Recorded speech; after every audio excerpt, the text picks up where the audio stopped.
Halo, ketemu lagi dengan channel tentang hipnoterapi. Jadi kalau teman-teman mau mengerti hipnoterapi itu apa, ikuti aja channelnya dokter. Nah kali ini dokter mendapatkan WA ya, dokter baca WA-nya ya. Dokter, aku mau dong di hipnoterapi biar nggak stres mikirin adik dan kakak yang lagi kena masalah. Badanku turun dok mikirin hal itu. Biar mau makan dong di hipnoterapi biar lebih gemuk. Oke. Saya membayangkan Mbak Meme ini berat badannya turun sekali sehingga kelihatan sangat kurus karena mikirin masalah. Tentu masalah yang dipikir ini cukup lama ya, cukup pelik dan cukup rumit menurut Mbak Meme tadi. Karena kalau dia tidak rumit, pasti badannya tidak akan sekurus ini. Nah, Mbak Meme gini, di hipnoterapi itu memang bisa ya, tetapi tidak pakai hipnoterapi pun bisa. Jadi Mbak Meme harus tahu gini, kalau kita hipnoterapi kan kita butuh bertemu dengan penghipnotis, baik secara online maupun tatap wajah.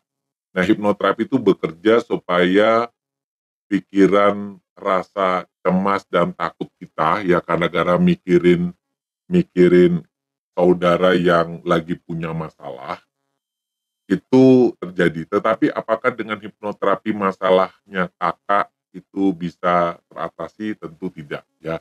Jadi Mak Meme menurut saran dokter seperti ini saja. Mak Meme itu pikirannya akan lebih tenang ketika Mak Meme bisa memberikan solusi atas masalah kakak atau adiknya ya. Dengan cara begini.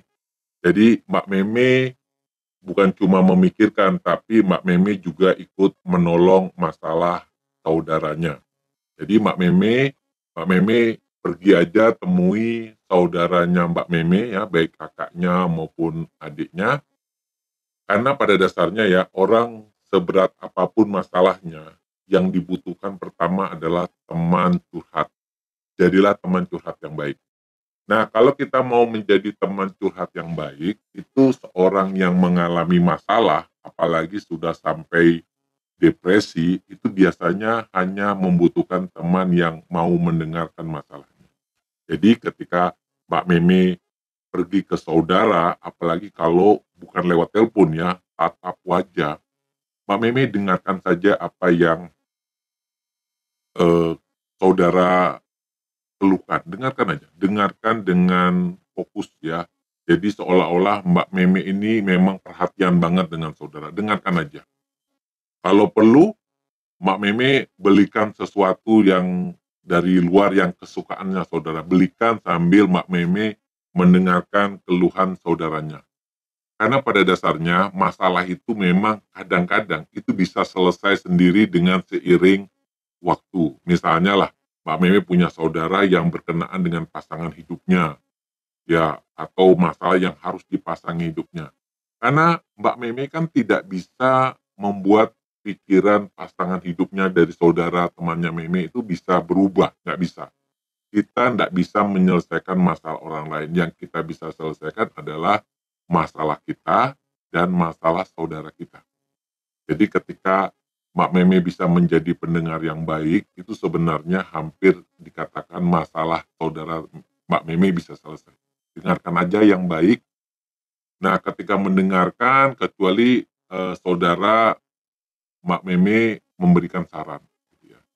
Mbak Meme, tolong eh, adik dibantu kasih saran pendapat. Nah, ketika diminta saran pendapat, barulah Mbak Meme memberikan saran. Nah, saran yang membaik itu bukan saran yang sesuai dengan pikiran Mbak Meme. Karena kebanyakan orang yang cemas, orang yang stres, itu udah tahu solusinya. Ya, dia sudah tahu solusinya. Jadi kalau Mbak Meme cuma berpikir sesuai dengan pikiran Mbak Meme, itu belum tentu sejalan dengan pikirannya dia. Pertama langkahnya dengarkan dulu baik-baik. Ketika dia memberikan saran, balikan saran itu ke dia, minta saran pendapat misalnya. Oke, Mbak Meme karena Mbak Meme misalnya ya, Mbak Meme kalau mau ngomong ke kakaknya atau ke adiknya dengan sebutan misalnya yang paling bagus lah sebutannya yang dia suka. Misalnya namanya Ayu gitu ya. Oke Mbak Ayu, ya kan nama kakak-kakak. Oke Mbak Ayu yang cantik ini ya, Mbak Ayu yang baik hati, ini adik berikan saran kepada Mbak Ayu yang cantik.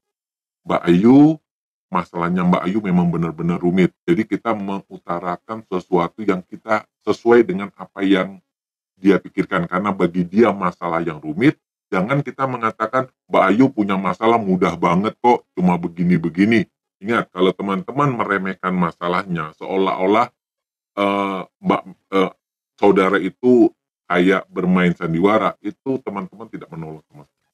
Jadi teman-teman harus mengatakan Mbak Ayu yang baik hati ya, yang benar-benar saudaranya Meme yang luar biasa gitu ya.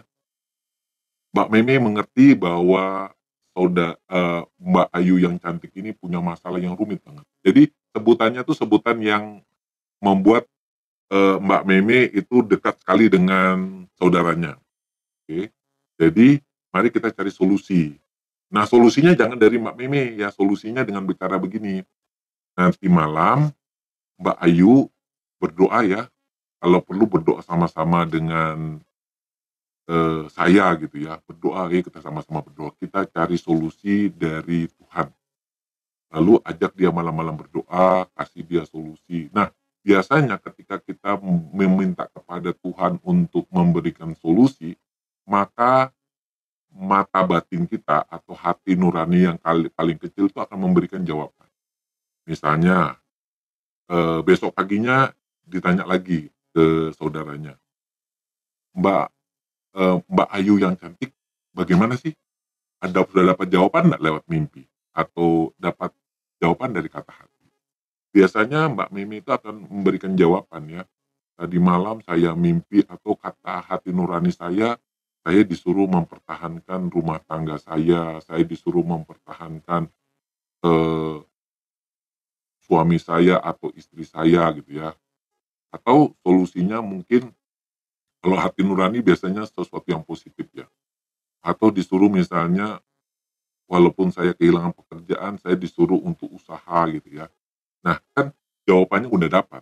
Padahal jawaban itu berasal dari pikirannya si Ayu sendiri. Lalu kita sebagai saudaranya itu mengatakan, "Nah, itu kan Tuhan sudah kasih jawaban, hati nuraninya Mbak Ayu sudah kasih jawaban, bagi kita cari solusi." Oke, kita nanti akan berbicara dengan suaminya Mbak, atau kalau dalam hal ini misalnya Mas, saudaranya ke istrinya Mbak, lalu kita cari kenapa dia berbuat seperti ini.